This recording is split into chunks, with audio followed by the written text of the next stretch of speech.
और मेरी तो मोदी जी से एक ही रिक्वेस्ट है कि जो हमारे दक्षिण हरियाणा के जो हमारे सांसद महोदय हैं उनको कोई ऐसा मंत्रालय दिया जाए जो दक्षिण हरियाणा के लोग जान सकें। 90% लोग तो उनको मंत्रालय का नाम नहीं पता होता। तो राव साहब वरिष्ठ नेता हैं और वो अब छठी बार सांसद बने हैं, तो उस हिसाब से उनको कैबिनेट मंत्री बनाया जाना चाहिए। हाँ, निश्चित रूप से देखो ये जो डेंट हुआ है ना उसकी भरपाई तो होगी इससे। तो मेरे को खबर कैसे करेगी? जाट जो समुदाय पूरी तरह से नाराज है, किसान नाराज है, उधर एससी समाज नाराज है, तो किस तरह से भरपाई कर सकती है? तो मैं चुनाव में जा रहा है थोड़ी देर जी, इन्होंने पोर्टल सरकार बना दिया है पूरा। उन्होंने कहा हम ऑफलाइन मोड पे प्रॉपर्टी आईडी चलाएंगे। ऑफलाइन मोड के ऊपर कितने तो पेपर वेस्ट होंगे, वही प्रक्रिया एक अधिकारी से दूसरे अधिकारी, दूसरे से तीसरे, ये 5 जो इनकी सीट आई है ये और डाउन हो जाएगी अगर ये प्रक्रिया चलेंगे। फैमिली आईडी इन्होंने बहुत बढ़िया कॉन्सेप्ट लेके आए। सबसे पहले तो जो इनके टेक्निकल एक्सपर्ट हैं अपने सीएम साहब के, वो थोड़े वीक हैं, पर विधानसभा में तो और भी ज्यादा इंप्रूवमेंट के चांस नहीं है और डाउन जाएगी, क्योंकि बिजली, पानी, सीवर, कई ऐसे छोटे छोटे मुद्दे हैं जो विधानसभा के मुद्दे हैं छोटे छोटे। आप ये देख लो कि लोकसभा तक ये मुद्दे पहुंच गए तो विधानसभा में बहुत भारी बीजेपी इसको। विधानसभा चुनाव में जाट मतदाता बट जाएगा, क्योंकि जाटों के जो नेता है ना सारे बटे हुए हैं। लोकसभा में क्यों नहीं बटा? फिर राव दान सिंह को हरियाणा में राव साहब का बहुत बड़ा रोल है। लगातार राज्य मंत्री, आज तक केंद्रीय मंत्री नहीं बन पाए। पिता मुख्यमंत्री रहते हैं, हरियाणा के दूसरे मुख्यमंत्री बनते, आज तक कैबिनेट मिनिस्टर नहीं बनना। शाम तक आप इंतजार करो, शायद की बार कैबिनेट मंत्री होंगे। जाट बिरादरी का चुनाव है, यादव जाट था, मुसलमान था, दलित था, ये एक तरफ हो गए, बट गए लोग। राव साहब को नुकसान हुआ है। कैबिनेट मिनिस्टर बनाना कितना लाभ मिल पाएगा और क्या विधानसभा चुनाव में वो इस तरह के? जी, मुझे नहीं लगता कोई लाभ मिल पाएगा। तो राव साहब का कोई इम्पैक्ट नहीं है, इम्पैक्ट जो था वो खत्म हो चुका। Property ID, family ID, sewer, पानी, ये कहीं ना कहीं हावी रहने वाले हैं। जी, सीवर की ले लो, सीवर में अमृत वन के अंदर पैसा आया वो कहीं नहीं लगा। तो बहुत समस्या जो है इसमें आने वाली है। जब तक बहुत ही कोई चमत्कार ही हो सकता है जो बीजेपी को विधानसभा चुनाव जिता सके। जब सरकार में हमारा विधायक होगा तो विकास भी होगा। रेवाड़ी में भाजपा का विधायक नहीं है, कांग्रेस का विधायक है, तो निश्चित रूप से मानने वाली बात है कि कहीं ना कहीं हम विकास में पीछे रहेंगे। के सांसद महोदय ने तो कह दिया कि दलितों ने वोट ही नहीं दिया। डॉक्टर बनवारी लाल जी का नाम ले रहे हैं, वो कहीं ना कहीं मनाने की बजाय उनको नाराज कर दिया। क्या ये अपमान न माना जाए एससी मतदाताओं का, जिस तरह से उन्होंने बोला? जाट समुदाय के पास कोई ऑप्शन नहीं था कांग्रेस के अलावा। जाट समुदाय कभी कांग्रेस को वोट नहीं करने वाला, कोई ऑप्शन नहीं था कि मजबूरी में कांग्रेस के पास जाना पड़ेगा उनको। नमस्कार, आप देख रहे हैं दैनिक साथी हरियाणा। मैं हूं आपके साथ आपका साथी अमित विश्वकर्मा। साथियों, हरियाणा के लिए सबसे बड़ी खबर सामने आ रही है। प्रधानमंत्री की ओर से जो चाय पर चर्चा के लिए सांसदों को आमंत्रित किया गया था, उनमें हरियाणा के 3 सांसद भी शामिल हैं।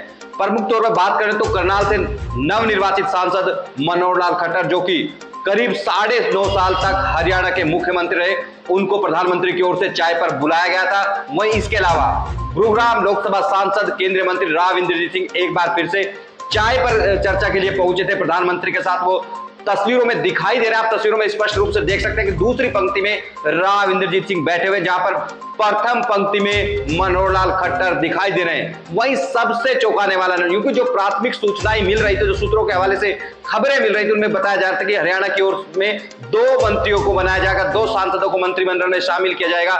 लेकिन क्योंकि 2 महीने बाद विधानसभा चुनाव में जाना है, जिस तरह से भाजपा को 5 सीट गंवानी पड़े, ऐसे में एक बार फिर से कहीं गुर्जर समुदाय नाराज ना हो जाए, तीसरी बार एक बार फिर से फरीदाबाद से सांसद कृष्णपाल गुर्जर को भी चाय पर चर्चा के लिए बुलाया गया। यूं कहे तो हरियाणा से अब 3 मंत्री, 3 चेहरे मोदी मंत्रिमंडल में शामिल होने जा रहे हैं। शाम 7:15 पर जो मंत्रिमंडल का शपथ ग्रहण समारोह, प्रधानमंत्री शपथ लेंगे, वो शुरू होकर करीब 2 घंटे तक शपथ ग्रहण समारोह चलने वाले समय तमाम मंत्रियों को जो प्रधानमंत्री की ओर से दिल्ली अपने आवास पर बुलाया गया था, एक ब्रीफिंग भी करते हुए जो प्रधानमंत्री वो दिखाई दे रहे हैं, उनकी ओर से कुछ मंत्र दिया गया है अपने तमाम मंत्रियों को, जो कि संभावित मंत्री हैं, जिनमें हरियाणा के 3 नाम भी शामिल हैं। आखिर विधानसभा चुनाव पर जिस तरह से 3 नाम शामिल किए गए हैं, उस पर क्या असर पड़ेगा? महज 2 महीने बाद चुनाव में जाना है बीजेपी को, ऐसे में कितना प्रभावी रहेगा 3 सांसदों का? क्योंकि महज 5 सांसद चुनकर इस बार संसद में पहुंचे, 5 सीटें जो बीजेपी थी उसको गंवाना पड़ा। तो कहीं ना कहीं इस बार कांग्रेस की ओर से बड़ी चुनौती, कड़ी चुनौती मिलती हुई दिखाई देगी विधानसभा चुनाव में, क्योंकि 46 विधानसभा सीट पर सीधे तौर पर कांग्रेस आगे रही है और कहीं ना कहीं बीजेपी को चुनौती हुई देती हुई दिखाई देगी। हमारे साथ दो मुख्य मेहमान मौजूद हैं। हमारे साथ वरिष्ठ पत्रकार प्रीतम सिंह मौजूद है, उनसे जानेंगे आखिर इसका विधानसभा चुनाव पर असर क्या पड़ेगा। वहीं हमारे साथ हमारे वरिष्ठ साथी मौजूद हैं साकेत ढींगड़ा, जो कि सामाजिक मुद्दों पर या फिर तमाम ऐसे मसले हैं उन पर अपनी राय बेबाकी से रखते हैं। सबसे पहले बात करते हैं प्रीतम सिंह जी से, आखिर वो किस तरह से देखते हैं 3 चेहरे को मंत्रिमंडल में शामिल करने को लेकर। प्रीतम जी, आपका स्वागत है। किस तरह से देखते हैं आप? देखिए, अभी विधानसभा चुनाव 2 महीने बाद शुरू, उसकी प्रक्रिया शुरू हो जाएगी। तो मनोहर लाल खट्टर को, राव इंद्रजीत को, कृष्णपाल गुर्जर को मंत्री बनाना कहीं ना कहीं चुनाव से जोड़कर देखा जा सकता है। तो ये एक तरीके से जो विधानसभा चुनाव है उसको देखकर ये सब किया जा रहा है। दलित समुदाय पहले से नाराज था, हालांकि कोई दलित इनका सांसद जीतकर भी नहीं आया, क्योंकि अंबाला या दोनों ही सिरसा से हार के गए। किस तरह देखते हैं, कहीं ना कहीं उनको भी एडजस्ट किया जाना चाहिए, एक मैसेज दिया जाए कि दलित वोट यदि देखा जाए तो पूरी तरह से एक तरफा पड़ता हुआ दिखाई दिया कांग्रेस। अब हरियाणा में तो कोई ऐसा सांसद इनका है ही नहीं कि भाई जो दलित वो सांसद है जो जीत कर आया हो। अगर जीत कर आया होता तो शायद संभावना थी कि भाई जैसे पंजाब से रवनीत बिट्टू है, उनको बुलाया गया था चाय पर चर्चा, तो उनको भी तो बिना हारने के बावजूद सांसद बनाया जा रहा है। हाँ, ये बात भी सही है, पर अभी देखते हैं, तो शाम अभी काफी दिन बाकी है, शाम तक और भी कुछ होगा। देखिए, हरियाणा में दलित समुदाय कहीं ना कहीं पूरी तरह से लोकसभा चुनाव में कांग्रेस के साथ जाता हुआ दिखाई देता है। इससे उम्मीद की जाती है शायद दलित को साधने की कोशिश होगी। जिस तरह से पंजाब में हारने के बावजूद भी जो उनका बीजेपी नेता उनको मंत्री बनाया जा रहा है, कि हरियाणा में कोई इस तरह का प्रयोग किया जाएगा, लेकिन अभी तक जो सूत्रों के हवाले से खबर आ रही है ऐसा होता हुआ दिखाई नहीं दे रहा है। ऐसे में जो साकेत ढींगड़ा जी, उनसे बात करेंगे आखिर कितना असर पड़ेगा चुनाव पर। साकेत जी, किस तरह से देखते हैं? जी, कांग्रेस इस बारी लगभग 50+ विधानसभा सीट में जो अब रही है, 46 कोई 56 बता रहा था, और उसको मद्देनजर की 5 जो इनके सांसद जीत के आए हैं, कि इसमें पंजाबी बिरादरी के देखा जाए तो बहुत चुनाव के अंदर बहुत कम वोट मिले थे, तो मनोहर लाल खट्टर जी को इसलिए इन्होंने आगे करा। और मेरी तो मोदी जी से एक ही रिक्वेस्ट है कि जो हमारे दक्षिण हरियाणा के जो हमारे सांसद महोदय हैं, उनको कोई ऐसा मंत्रालय दिया जाए जो दक्षिण हरियाणा के लोग जान सकें। 90% लोग तो उनको मंत्रालय का नाम नहीं पता होता। और ये भी कोई अहम बात है कि इनमें से 3 में से कैबिनेट मंत्री का दर्जा किसे दिया जाता है, कि स्वतंत्र प्रभाव से भी बना देते हैं, पर कैबिनेट मंत्री का दर्जा दिया जाए, तब जाके जो है बीजेपी को जो इतना सारा नुकसान हुआ है वोटों का, वो आगे कवर अप। राव इंद्रजीत को कैबिनेट का मिनिस्टर बनाना चाहिए इनको, यदि इनको कुछ फायदा मिल रहा है। जी, मैं अपने निजी तौर पे बताऊं तो राव साहब को कैबिनेट मिनिस्टर बना दो, चाहे स्वतंत्र प्रभाव का बना दो। यहाँ का तो 20 साल हो गए, कुछ भी नहीं हो रहा अपने दक्षिण हरियाणा का। जिस तरह से अब कयास ये भी लगाए जाने लगे कि आखिर कैबिनेट मिनिस्टर किसको बनाया जाएगा, क्योंकि 3 चेहरे जो शामिल किए गए, इसमें कृष्णपाल गुर्जर की बात कर ले, राव इंद्रजीत सिंह की बात करें या मनोहर लाल खट्टर, क्योंकि राव इंद्रजीत सिंह सबसे वरिष्ठ सांसद हैं, छठी बार सांसद बने। और पहले बता दूं कि 1998 में पहली बार कर्नल राम सिंह को हराकर संसद में पहुंचे थे। उसके बाद में सुधा यादव ने उनको हार का सामना करा, सुधा यादव से हारे। उसके बाद लगातार सांसद हैं और इस बार छठी बार लोकसभा में पहुंचे हैं। ऐसे में वरिष्ठ सांसद हैं हरियाणा के, ऐसे में सबकी नजर है कि इस बार क्या राव इंद्रजीत सिंह को कैबिनेट मिनिस्टर बनाया जाएगा, क्योंकि सबसे वरिष्ठ सांसद है और लगातार एक लंबा अनुभव भी है। और कहीं ना कहीं जिस तरह से विधानसभा चुनाव में बीजेपी शायद इसका फायदा ले सकती है यदि उनको कैबिनेट मिनिस्टर बनाया जाता है। कहीं ना कहीं जो अहीर मतदाता हैं दक्षिण हरियाणा की 14 से 15 जो सीट है, उनको कहीं ना कहीं चैनलाइज किया जा सकता है और कहीं ना कहीं अपने पक्ष में किया जा सकता है। कैबिनेट मिनिस्टर को लेकर किस तरह से देखते हैं प्रीतम सिंह जी आप? देखो, राव साहब वरिष्ठ नेता हैं और आपने बताया कि वो अब छठी बार सांसद बने हैं, तो उस हिसाब से उनको कैबिनेट मंत्री बनाया जाना चाहिए। और दूसरी बात ये कि राव साहब दक्षिण हरियाणा की करीब 12-13 सीटें हैं जिन पर राव इंद्रजीत का डायरेक्ट प्रभाव है। तो राव यादव वोटरों को लुभाने के मकसद से भी या दक्षिण हरियाणा के मतदाताओं को लुभाने के मकसद से भी राव इंद्रजीत को कैबिनेट मंत्री बनाया जाना जरूरी है। जिस तरह से डेंट हुआ पूरे हरियाणा में, 5 सीट गंवानी पड़ी भाजपा को महज 2 महीने बाद चुनाव होने, क्या ये चेहरे शामिल करना क्या उसकी भरपाई कर पाएगा जो विरोध है तमाम इस तरह का? हाँ, निश्चित रूप से देखो, ये जो डेंट हुआ है ना उसकी भरपाई तो होगी इससे। विधानसभा चुनाव और लोकसभा चुनाव में फर्क है। अभी भी कई खामियां रही, जैसे टिकटों को लेकर भी कुछ ऐसी बात थी कि टिकट वितरण सही नहीं था, कुछ आपसी भीतरघात भी हुआ था। लेकिन अब विधानसभा चुनाव में भाजपा ये सब इसको सबको कवर करेगी, तो मेरे को कवर कैसे करेगी? जाट जो समुदाय वो पूरी तरह से नाराज है, किसान नाराज है, उधर एससी समाज नाराज है, तो किस तरह से भरपाई कर सकती है? तो मैं चुनाव में जा रहा है थोड़ी देर बाद। देखो जाट समुदाय को नाराज इसमें कोई दो राय नहीं है, पर अभी जैसे जैन चौधरी हैं बंदे हरियाणा से भी तो शामिल किया जा सकता है, धर्मवीर चौधरी जीत कर आए हैं। हाँ, अभी तो संगठन का विस्तार होना है, तो अभी जैसे ये धनखड़ जी हैं या दूसरे जो राज्यसभा सांसद हैं अपने यहाँ से, उनको संगठन की जिम्मेदारी भी दी जा सकती है। तो अब भाजपा इनको सबको ना एक सूत्र में पिरो लेगी। जी, आप किस तरह से नाराजगी इतने स्तर पर? वो लोकसभा चुनाव था, तो तमाम मसले उठाए जाएंगे जो कि गली के लेकर तमाम तरह के मसले, जो प्रॉपर्टी आईडी, फैमिली आईडी, जो इनके फांस बन चुके हैं गले की, तमाम मसले उठाए जाएंगे। फिर मुकाबला टफ देखते हैं या फिर आसान, जिस तरह से प्रीतम जी कह रहे हैं? जी, इन्होंने पोर्टल सरकार बना दिया है पूरा। अब इन्होंने कल कहा कि हम जो है डिजिटाइजेशन दुनिया तो आगे बढ़ रही है, इन्होंने कहा हम ऑफलाइन मोड पे प्रॉपर्टी आईडी चलाएंगे। ऑफलाइन मोड के ऊपर कितने तो पेपर वेस्ट होंगे, वही प्रक्रिया एक अधिकारी से दूसरे अधिकारी, दूसरे से तीसरे, 20 अधिकारियों के पास फाइल जाएगी, तब जाके ये 5 जो इनकी सीट आएंगे ये और डाउन हो जाएगी अगर ये प्रक्रिया चलेंगे। टेक्निकल सिस्टम जो है उनको वो सुधारने की है। फैमिली आईडी इन्होंने बहुत बढ़िया कॉन्सेप्ट लेके आए, फैमिली आईडी बहुत बढ़िया ही कॉन्सेप्ट है, पर उसको फॉलो सही तरीके से नहीं कर पा रहे। क्या खामियां थी जो दुरुस्त करे सरकार की? आप आम जनता के माध्यम से सुझाव सरकार के तक पहुंचा, उसमें सुधार की गुंजाइश भी बने, आप किस तरह से सरकार करे तो करे क्या? जी, सबसे पहले तो जो इनके टेक्निकल एक्सपर्ट हैं अपने सीएम साहब के, वो थोड़े वीक हैं। मैं आपको बताना चाहता हूं कि जो फैमिली आईडी का पोर्टल है, पहले क्या था कि आपको कोई पेंशन अप्लाई करनी पड़ती थी, तो सीधा डायरेक्ट जाके आपका एज प्रूफ दिखाओ और पेंशन बन जाती थी। अब ऐसा नहीं है, फैमिली आईडी के अंदर जब तक अपडेट नहीं होएगी आपकी एज, तब तक आपकी पेंशन नहीं बनेगी। इसको थोड़ा और करना चाहिए कि आधार कार्ड की जो एज है उसको वेरीफाई किया जाए। कई ऐसे भी हैं जो सर्टिफिकेट लेके घूम रहे हैं, 65 साल के हो गए, जिनको पेंशन नहीं पा रही, उनमें थोड़ा रोष है। बहुत सारी सिस्टम में ऐसी है कि जिसको सर्टिफिकेट बनवाना है अपना बैकवर्ड का, शेड्यूल कास्ट का, उसको सबसे पहले फैमिली आईडी बनानी है।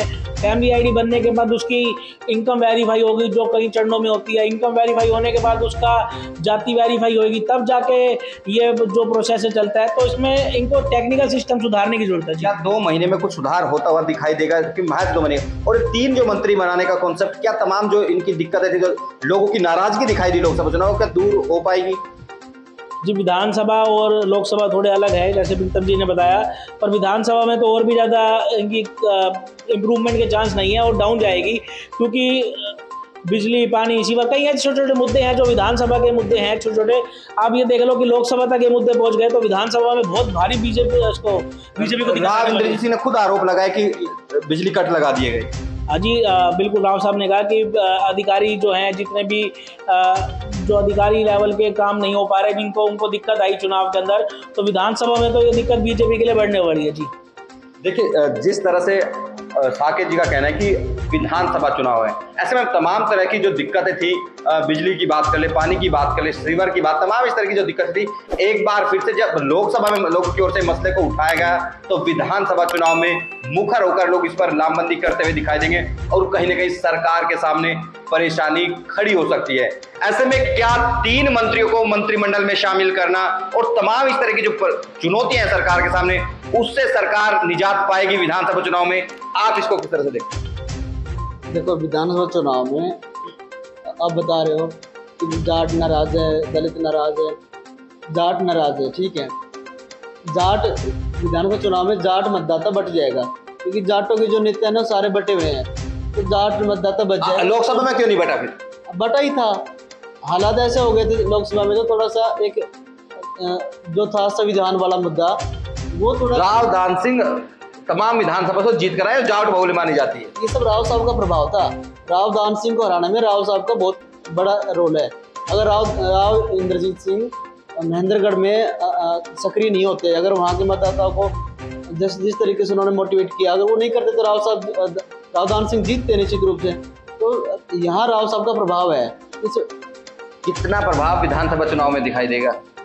मेरे ख्याल से 10-12 सीटें तो साफ प्रभाव उनका। राव साहब के बिना तो कोई जीत ही नहीं सकता। विधान के लगातार राज्य मंत्री आज तक केंद्रीय मंत्री नहीं बन पाए हैं। पिता मुख्यमंत्री रहते हैं, हरियाणा के दूसरे मुख्यमंत्री बनते हैं, आज तक कैबिनेट मिनिस्टर नहीं बनना। आप इसको किस तरह से देखते हैं? शाम तक आप इंतजार करो, सब की बार कैबिनेट मंत्री होंगे। उम्मीद करते हैं कैबिनेट, आप क्या चाहते हैं कि बनेगा तो फायदा मिलेगा?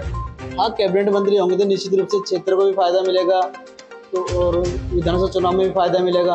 और ज्यादा मुखरता से अपनी बात वैसे रखते आए हैं और मुखरता से रखेंगे तो उससे लाभ मिलेगा। रेवाड़ी विधानसभा या बावल विधान उनके गृह जिले में बुरी हार तो नहीं कहेंगे, लेकिन लोगों ने कहीं ना कहीं एक तरह से नकार दिया। महज 20,000 30,000 वोट से जीत, किस तरह से आकलन करते हैं? बार थोड़ा सा ना जात, थोड़ा सा बिरादरी का भी, जात बिरादरी का वो चुनाव हुआ है। जैसे यादव जाट था, मुसलमान था, दलित था, ये एक तरफ हो गए, बट गए लोग, तो राव साहब को नुकसान हुआ है, लेकिन धीरे धीरे चुनाव तक, विधानसभा चुनाव तक उसका वो भरपाई सब कर लेंगे। राव इंद्रजीत सिंह की बात करते हैं, कॉमनवेल्थ गेम में ब्रॉन्ज मेडल जीत चुके हैं। अब की बार निशाना कहीं ना कहीं सीधे तौर पर मुख्यमंत्री पद के लिए उनकी ओर से इशारा किया गया, लेकिन बड़ा सवाल यह है कि अपनी राजनीति के अंतिम दौर में, अंतिम पायदान पर क्या कैबिनेट मिनिस्ट्री में शामिल हो पाएंगे? मोदी की जो सरकार बनेगी, मोदी 3.0, क्या उसमें कैबिनेट मंत्री का उनको दर्जा मिल पाएगा? हर कोई समर्थक, दक्षिण हरियाणा के लोग चाहते हैं कि उनको कैबिनेट मिनिस्टर बनाया जाए, यदि यहां से विधानसभा चुनाव में उनको फायदा लेना है। ऐसे में साकेत जी से बात करेंगे, आप किस तरह से देखते हैं कि कैबिनेट मिनिस्टर बनाना कितना लाभ मिल पाएगा, और क्या विधानसभा चुनाव में वो इस तरह की? जी, मुझे नहीं लगता कोई लाभ मिल पाएगा, क्योंकि कोसली हल्के की बात करूं, कोसली जो हल्के के अंदर 75,000 का मार्जिन था वो इस बार कम हुआ, वहाँ से कांग्रेस जीती। बावल का मार्जिन था 20,000 वोटों का, बावल का मार्जिन रहा, जो राव साहब का गढ़ मानते हैं। रेवाड़ी का मार्जिन कम हुआ। नूह के अंदर आपकी जो 3 सीटें हैं वो वहाँ पे कोई बीजेपी का जनाधार नहीं है, तो राव साहब का कोई इम्पैक्ट नहीं है, इम्पैक्ट जो था वो ख़त्म हो चुका। ये आपने देख भी लिया, लोकसभा चुनाव में 70,000 वोटों से जीते हैं। 3 बजे तक तो पीछे ही, 75,000 से 3 बजे तक तो वो पीछे ही चल रहे थे। तो राव साहब का कोई कैबिनेट मिनिस्टर बना दो, कोई फर्क नहीं पड़ना। बड़े दिग्गज नेता हैं यहाँ के, जाहिर सी बात है जो अहिर मतदाता है सीधे तौर पर असर रखते हैं। बताया तो जाता है कि जिता नहीं सकते तो हराने की कुव्वत वो कहीं ना कहीं रखते हैं। जी, उनका ये है, निश्चित तौर पे उनका खुद का वोट बैंक है, पर मुझे नहीं लगता कि उनको कैबिनेट मंत्री बनाने से कि या तो दक्षिण हरियाणा का विकास होगा या लोकसभा विधानसभा चुनाव में कोई असर मारेगा। विधानसभा चुनाव के मुद्दे अलग होते हैं और उसमें कहीं ना कहीं जो कांग्रेस अप ही रहेगी विधानसभा। जी, जो ये मुद्दे थे, property ID, family ID, sewer, पानी, ये कहीं ना कहीं हावी रहने वाले हैं। जी, आप सीवर की ले लो, सीवर में अमृत 1 के अंदर पैसा आया, वो कहीं नहीं लगा, वापस चला गया। अब अमृत 2 का आ रहा है। सीवर की जो आजकल ऐसी गलियां, 70 साल हो गए रेवाड़ी के अंदर, अभी भी ऐसी गलियां हैं जहाँ पे सीवर लाइन ही नहीं डली आज तक। और मैं सीवर तो हो गई सीवर की बात, मैं पानी की बात करूँ तो रेवाड़ी में एक दिन छोड़कर एक दिन पानी मिल रहा है। कहीं ना कहीं बेहद शर्म की बात है कि इतने दिनों के बाद जब हम चांद पर पहुंचने की बात करते हैं, रेवाड़ी को भी अल्टरनेटिव पे पानी मिलता है भीषण गर्मी के लिए। जी बिल्कुल। अब ये जो अब रही बस स्ट्रीट लाइट की, आदि खराब पड़ी है। अभी इन्होंने टेंडर छोड़ा नगर से, रेवाड़ी ने जल्दी जो ये कर रहे हैं। कई ऐसे तमाम मुद्दे हैं जिससे जो डेली रूटीन वाला है, जो है मतदाता है वो उसको कहीं ना कहीं जो डेली रूटीन के वर्क हैं उसके हो नहीं पा रहे। तो बहुत समस्या जो है इसमें आने वाली है। जब तक बहुत ही कोई चमत्कार ही हो सकता है जो बीजेपी को विधानसभा चुनाव जिता सकता है। कोई चमत्कार होगा तभी जीत पाएंगे। किस तरह से देखते हैं, लास्ट फाइनल कमेंट लेते हैं आपसे कि जिस तरह से स्थानीय मसले हैं पूरी तरह से कहीं ना कहीं वो लोकसभा चुनाव में भी देखने को मिले, अब तो सीधा विधानसभा जो लोग जवाब मांगेंगे, आखिर क्या समाधान? आप देखो, आप रेवाड़ी की बात करते हो, जब सरकार में हमारा विधायक होगा तो विकास भी होगा।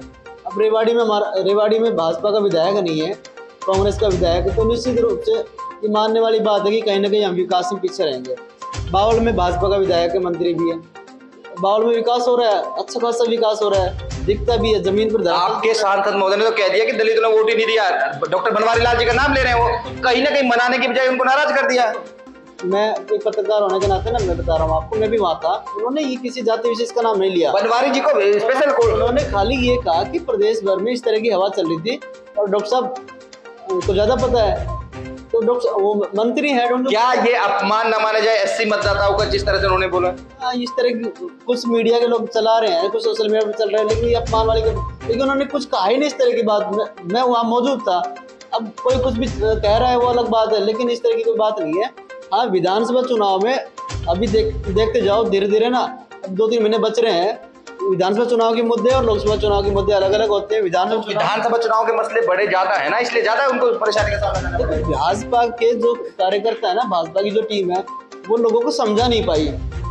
ऑनलाइन जो अभी जो बता रहे हैं 2 महीने में समझा ले कि 5 साल में नहीं समझा पाए, लेकिन वो सारा हो जाए। देखो मेरी बात सुनो, हरियाणा की बात कर रहा हूँ। हरियाणा में चुनाव ना मुद्दों पे भी लड़े जाते हैं, जात पे भी लड़े जाते हैं।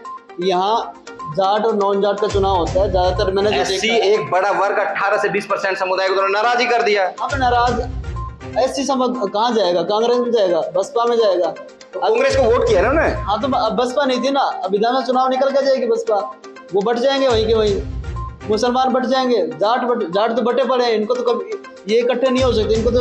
अरे भाई साहब, लोकसभा चुनाव में एक तरफा वोट पड़े थी, बट तमाम जो जज पाई ना उनकी जमानत जब्त हो गई। जाट समुदाय के पास कोई ऑप्शन नहीं था कांग्रेस के अलावा। जाट समुदाय कभी कांग्रेस को वोट नहीं करने वाला, कोई ऑप्शन नहीं था कि मजबूरी में कांग्रेस के पास जाना पड़ेगा उनको। तो डे 1 से उनके विरोध में। मैं प्रीतम जी की बात से बिल्कुल भी सहमत नहीं हूँ। मैं प्रीतम जी को इतना कहना चाहता हूँ कि शेड्यूल कास्ट जितने भी वोट हैं एससी कैटेगरी के सारे कांग्रेस में पड़े थे और आगे भी जाएंगे। इनके कई जो उनकी स्टेटमेंट आ रही है, इनके नेताओं की स्टेटमेंट ऐसी आ रही है, आप इनके उन्हीं से ही नहीं सुलझ पा रहे। मुद्दों की तो बड़ी दूर की बात है। ये गली गली में जब जाएंगे बीजेपी वाले वोट मांगने, तो इनको पब्लिक कहेगी जी सीवर नहीं है, सीवर की समस्या, पानी की, बिजली की, उससे क्या है। और इनका कोई चेहरा भी नहीं है यहाँ पे, क्योंकि नायब सैनी तो मेरे को लगता नहीं कि उनके नाम पे वोट मिलेंगे। एक्सपेरिमेंट तो क्या है खट्टर साहब की वजह, ओबीसी चेहरा, बड़ा चेहरा, एक्सपेरिमेंट कांग्रेस शायद हिम्मत नहीं जुटा पाती जो बीजेपी ने किया है। वो उसका परिणाम देख लिया ना आपने, 5 सीटें आई। वो तो खट्टर साहब ने 9.5 साल राज किया, उनको टाइम ही कितना मिला है, आप उन पर कैसे डाल सकते? अब इनके जो निर्णय है, अब इनको जो निर्णय इन्होंने कहा है कि ऑफलाइन करेंगे, हम प्रॉपर्टी आईडी को हम फैमिली आईडी में करेंगे, सुझाव जो ले रहे हैं धीरे धीरे, कोई इनसे फर्क पड़ने वाला नहीं है। पिछली बार इनकी अभी भी जो सरकार अल्पमत के अंदर ही इनकी सरकार है, इनके आते ही 3 तो विधायक टूट गए। धीरे धीरे जो है विधायकों की संख्या भी कम होती जा रही है। तो मेरे को लगता भी नहीं है कि ये अक्टूबर तक चुनाव होंगे। हो सकता है कि ये पहले ही भंग कर दें और पहले ही चुनाव करा दें, कुछ भी कर लें, पर ये बीजेपी सरकार हरियाणा में नहीं आने वाली थी। देखिए, जिस तरह से आज प्रधानमंत्री की ओर से 3 सांसद, 5 में से 3 सांसद को जो मंत्री पद की शपथ दिलानी है, उससे पहले चाय पर चर्चा के लिए बुलाया गया था। उसमें गुर्जर समुदाय से कृष्णपाल गुर्जर है, क्योंकि कहीं ना कहीं इस बार जैसे एससी और जाट नाराज दिखे, वहीं इसके अलावा राजपूत में भी कुछ न कुछ नाराजगी की बात सामने आई। कहीं गुर्जर समुदाय नाराज रहे और उसका खामियाजा विधानसभा में उठाना पड़े। इसके चलते उन्होंने गुर्जर समाज से तीसरी बार एक बार फिर से कृष्णपाल गुर्जर को बुलाया। वहीं जो ओबीसी समाज से आते हैं, यादव समाज से आते हैं, राव इंद्रजीत सिंह, कहीं ना कहीं 14 सीट पर फोकस कहीं ना कहीं बीजेपी करती हुई दिखाई दी और उनको भी एक बार फिर से शामिल करने की बात सामने। वहीं पंजाबी समुदाय से हरियाणा के पूर्व मुख्यमंत्री मनोहर लाल खट्टर को एक बार फिर से उन्होंने बुलाया और कहीं ने बताया जा रहा है कि उनको कैबिनेट मिनिस्टर बनाया जा सकता है। इसका कितना नाम मिलेगा ये तो आने वाले समय में देखना होगा, लेकिन जिस तरह से स्थानीय